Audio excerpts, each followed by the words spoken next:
Добар ден на сите присутни. Јас сум Ангела Крстевска и учам во комбинирана паралелка со пето оделение и сум четврто оделение во основното училиште Кирил и Методи во село Романовци, Куманово.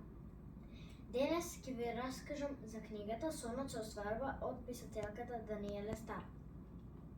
Главни ликови се Кора, Елетра, Маја, Клија и Селена. Конечно дошол денот кога на небото на Даура, среде облаците, се појавила патека низ која дошле 4 мелви. Тоа биле Маја, кралица на пролета, Кора, кралица на зимата, Селена, кралица на ноќта и Елетра, кралица на денот.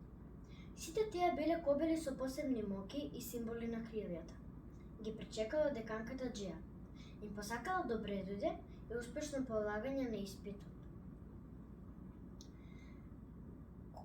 Клија, која како бебе било оставено на скалите на училиштето Судбинац и израснала како дел од нив.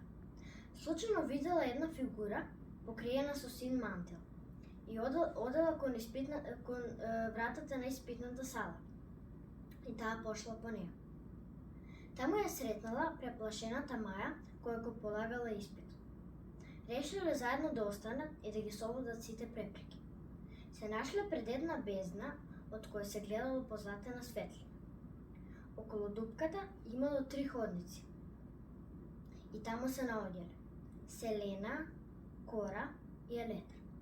Клија им рекла дека ќе го положат испитот ако сите бидат сплотени заедно и гушкајќи се да рипнат во дупката. Дали Мелојте ја послушале Клија и дали го положиле испитот? Можете да дознаете ако ја прочитате книгата Сонот се остварува од писателката Даниеле Стар.